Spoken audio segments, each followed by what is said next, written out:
Livro Profecias, segundo capítulo, O pensamento e a vontade da história, terceira parte.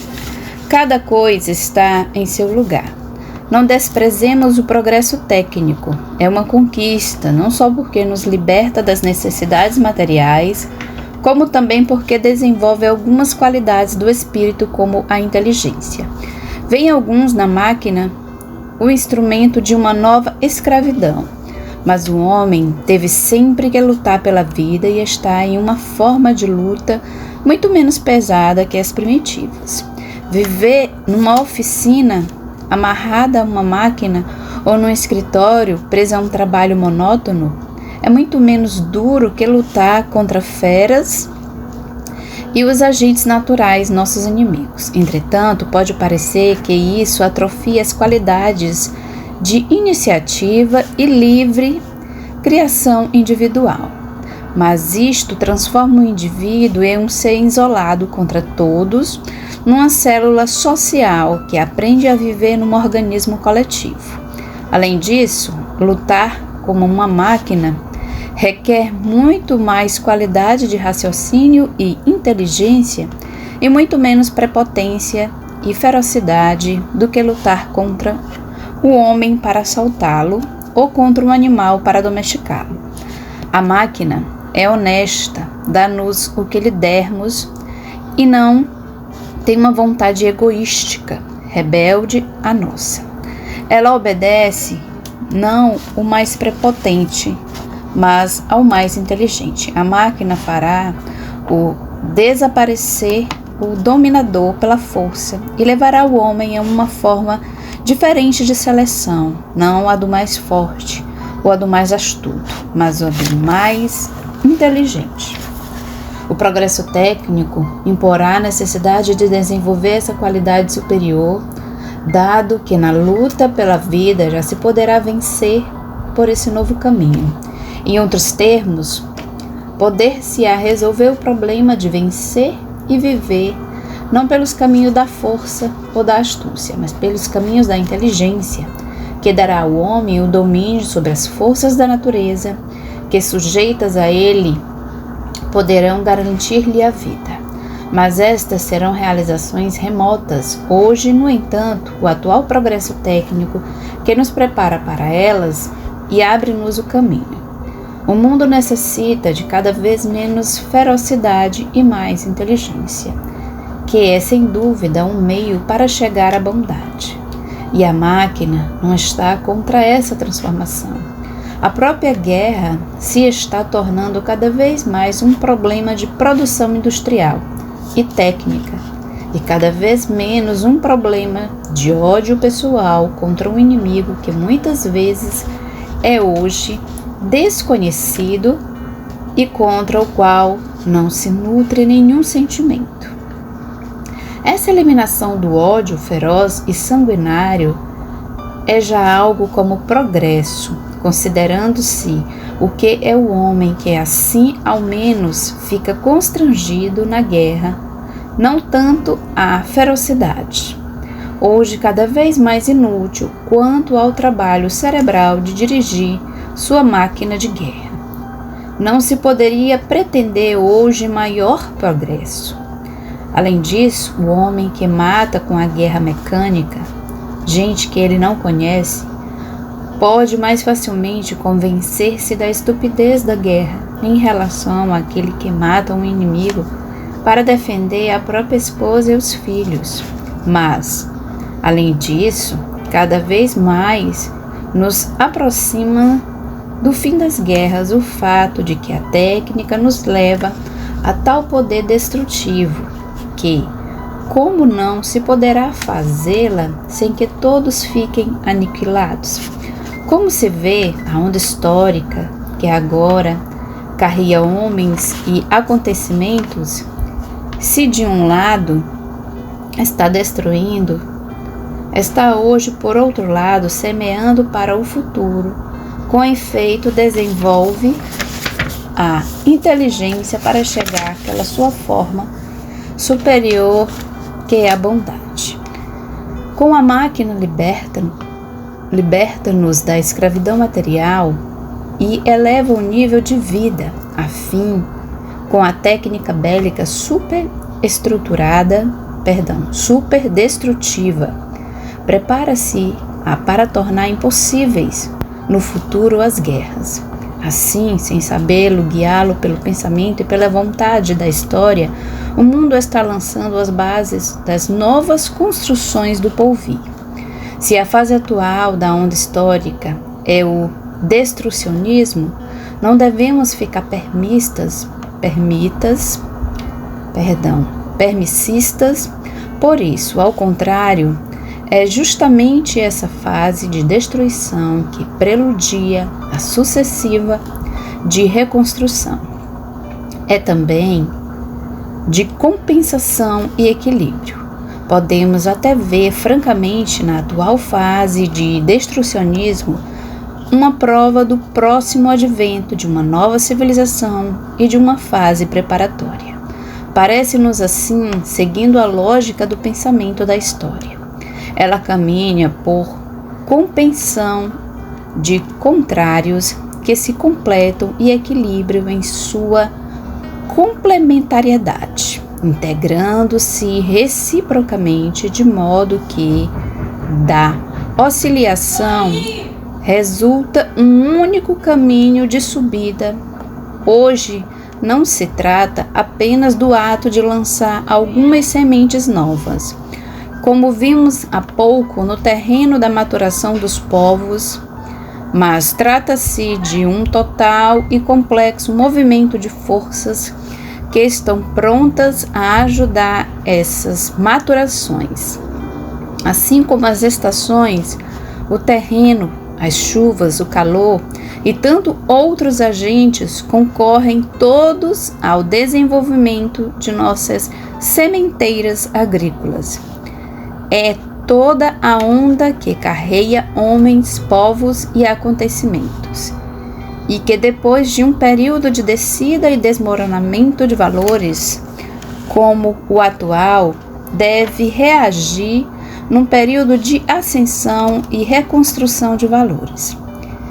Sem essa compensação, a história não seria mais construtiva, e se o foi, sempre como poderia, hoje não sê-lo mais, especialmente numa hora tão apocalíptica, tão grávida de sementes, impulsos e motivos novos, ao mesmo tempo tão revolucionária e destruidora. Para compreender tudo isso, procuremos penetrar mais no profundo do pensamento da história. A história humana é apenas um capítulo do desenvolvimento da vida, a qual é apenas um momento do progresso cósmico que se acha agora para nós. Em fase evolutiva, a lei do nosso ser, em nosso universo atual, é essa: envolver. Tudo ocorre em função dessa necessidade. O amor, a reprodução, a seleção, a morte, a caducidade de todas as coisas, a natureza relativa de nosso contingente em evolução, a instabilidade de todas as posições humanas, nossa contínua insatisfação e etc. É assim que se explica um fato que pode parecer estranho, isto é, que a vida se nutre de morte, se alimenta de destruição. Isto porque destruição é em meio de renovação, e renovação é condição necessária para a evolução suprema, tendência do ser. Compreendida essa lei geral, situada na lógica do pensamento diretivo de Deus, é fácil compreender a lei particular, segundo a qual ocorre como a história produza nas revoluções. Com efeito, é por meio das revoluções que a história costuma gerar o que é novo, como se tirasse da destruição do velho. Na realidade, isto é devido ao fato de que a vida é tão exuberante dos germens que logo que se forma um pouco de espaço vazio, ela está sempre pronta a invadi-lo para enchê-lo. Nesse sentido, a destruição é criativa para a vida, pois lhe permite a expansão. Quem compreendeu a inexorável fecundidade da vida, que deriva do impulso do Deus imanente, presente em todas as partes, em cada fenômeno ou acontecimento, não pode admirar-se de tudo isso. A história caminha carregada de germes a desenvolver de uma potência fantástica e os lança a mancheias, ora aqui, ora ali, com uma prodigalidade de que a vida é tão rica à espera de que a maturação e a compreensão dos homens, único limite de sua fecundidade, permitam a ela, tornando-se instrumentos de realização, o desenvolvimento no terreno deles, que são, pois, as revoluções. É um fato que, por mais que os homens se cansem em fixar no direito e em ordens particulares, suas posições estão sucessivamente desmanteladas pelas revoluções ou guerras, que são o único meio para renovar o velho e assim chegar a construções novas. As revoluções e as guerras, dois elementos afins e conexos, são, pois, o verdadeiro motor da história, seu aspecto dinâmico, os períodos de marcha, ao passo que a paz, as ordens constituídas, a legalidade, representam os períodos de êxtase da história, seu aspecto estático, as fases de assimilação e repouso. Perguntam-se os preguiçosos: por que essa necessidade de guerra? Por que essa instabilidade, esse esforço de renovação contínua? A resposta foi dada em nosso volume Deus e Universo, onde se explica que o homem é um decaído e, portanto, qual a razão de estar ele preso à necessidade de envolver? E como se pode envolver, isto é, passar de formas inferiores a mais complexas e perfeitas, senão através da dor, da destruição e da fadiga da reconstrução? Num universo cuja lei fundamental é a evolução, não se pode parar, é necessário caminhar sempre. Existir quer dizer caminhar. Quem para é sobrepujado pela corrente da vida e se esteriliza. A vida é corrida, renovação contínua, criação contínua. Não teme destruições, ao contrário, precisa delas. Em sua imensa fecundidade, a destruição lhe é necessária para desimpedir o terreno e aí de novo semear para progredir. Não nos alarmemos, é assim o mundo. Guerras e revoluções representam seu impulso vital que na destruição não perde nada, nada pode perder, porque suas raízes prendem-se em Deus, inexorável e indestrutível. Na destruição, parece a vida tornar-se mais viva, porque logo que se verifica uma falha, ela corre a tapá-la. Isto no terreno social, tá como acontece com as células no terreno orgânico. A escarnificina das guerras, com efeito, reativam a fecundidade genética dos povos. Há conexões entre a vida e a morte, dois fenômenos de compensação. Assim, existe uma afinidade entre o amor e a revolução. Ambos são uma luta para vencer, um meio para criar, uma manifestação de juventude e virilidade, e no estado natural ocorrem numa atmosfera de violência e destruição. São duas manifestações de potência renovadora, e todos lhes saem ao encontro, porque isso interessa sumamente a vida, que nelas se reaviva e dinamiza. Os povos que despertam fazem revoluções e guerras. Os povos fracos e cansados as sofrem de seus vizinhos. Para os indivíduos como para os povos, a lei é a mesma. O povo ou a classe social mais fraca, tal como a mulher, ficam vencidos e fecundados, recebem e assimilam. É, pois, lei de vida, que ocorram revoluções e guerras e desordens para construir uma nova ordem das ruínas da antiga. É lei de vida, um periódico despertar para executar o esforço de fazer um novo passo à frente da evolução. É lei de vida o contraste entre tempestade e bonança e a expansão vital dos povos fortes. Na verdade, isso tudo poderia e deveria realizar-se sem violência, e assim ocorrerá numa humanidade mais civilizada. Se a atual ainda não o é, está ela justamente lutando e sofrendo para tornar-se tal. A história que guia tudo confia vez por vez aos povos mais aptos essas funções renovadoras. Primeiro deixa os povos num sono aparente em que ocorre a subterrânea maturação. Um dia eles explodem para depois voltar ao repouso.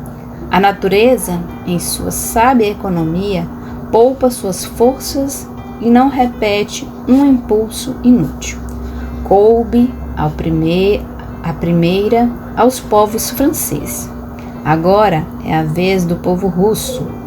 Realizando o esforço, reamordecerá este também, como aquele o fez. O fenômeno atual da Rússia comunista representa o despertar de um povo primitivo, rico de energias elementares e poderosa, apta sobretudo à função da destruição para provar a resistência da civilização europeia. Pode parar-se isto a um assalto de micróbios patogênicos contra o velho organismo destas civilizações. Funções mais complexas não podem ser confiadas a povos primitivos, mais próximos ainda ao estado caótico primordial, rico de imensas energias, mas ainda não disciplinado pelo poder da inteligência, que é o fruto de longa e laboriosa evolução. Por isso, na lógica do pensamento de Deus, que a nova Rússia ignora, não lhe podem ser confiadas senão funções destrutivas, próprias das explosões do caos, poderosa de um poder evoluído e satânico. Tanto mais essa dolorosa intervenção cirúrgica foi atraída pelas culpas da Europa e também da América do Norte, que, por suas próprias mãos, quiseram construir uma Rússia forte e inimiga, com uma vegasta para o seu próprio prodígio. Há nisto uma trágica e cega obediência a um destino de justiça que todos têm que aceitar, porque está no pensamento de Deus e na vontade da história, não importando se os homens queiram ou não queiram admiti-lo e sabê-lo. A tão astuta política sempre esqueceu o peso enorme que tem o fator moral, mesmo no campo social, e ainda não sabe quem não liga importância a isso. Pode cometer erros gravíssimos que depois indivíduos e povos devem pagar duramente. Assim, a história confia a vários povos no momento mais adequado para eles e para a vida de todos uma dada tarefa na evolução da humanidade. Funções aparentemente negativas, mas em substâncias positivas de experimentação e reconstrução de civilizações exaustas, de reequilíbrios de acordo com a justiça, de eliminações de classes dirigentes ineptas e parasitárias, de reações curativas de abusos, de fecundas restituições demográficas, preenchendo vazios em cada campo e reforçando fraquezas. Parece que a história manifesta na direção da vida dos povos a mesma sabedoria que na natureza manifesta na direção da vida de nossos organismos físicos. Uma continuação materna, benéfica, protetora, compensadora e curadora, sempre atenta em fazer triunfar a vida. A ação da história não é a mesma ação da Mãe Natureza, não é a mesma lei de Deus que vigia tudo e com sua imanência ajuda o todo criado no duro caminho da subida até ele. Não, é o mesmo princípio e a mesma potência da vida por meio do qual tudo germina sempre e floresce. A destruição poderá assustar o indivíduo, mas a vida não pode preocupar-se com isso, porque, no conjunto, a destruição não é estéril. Nenhum ato da vida jamais é estéril, nem mesmo a destruição. No âmago da morte está a vida. Por isso, a destruição é um ato de administração normal. É só uma forma, um meio de renovação. A vida é eterna, é princípio divino, portanto nada tem que temer. Bastaria haver compreendido esta grande verdade para ser obrigado a admitir a indestruibilidade de nosso ser e a impossibilidade para a morte de matar qualquer ser vivente. Isto mesmo nos disse: quem quer procurar conservar sua vida, a perderá, e quem a der, a ganhará. Não é conservando-nos apegados à forma que podemos viver, mas só mergulhando-nos na grande corrente ascensional do ser, em que está Deus, a inexorável fonte de tudo. Cristo mesmo, que realizou a maior das revoluções, seguiu essa lei pela qual a destruição é uma premissa necessária para a reconstrução. Assim, ele teve que oferecer-se em holocausto sob a cruz. Eis porque o sacrifício tem um poder criador.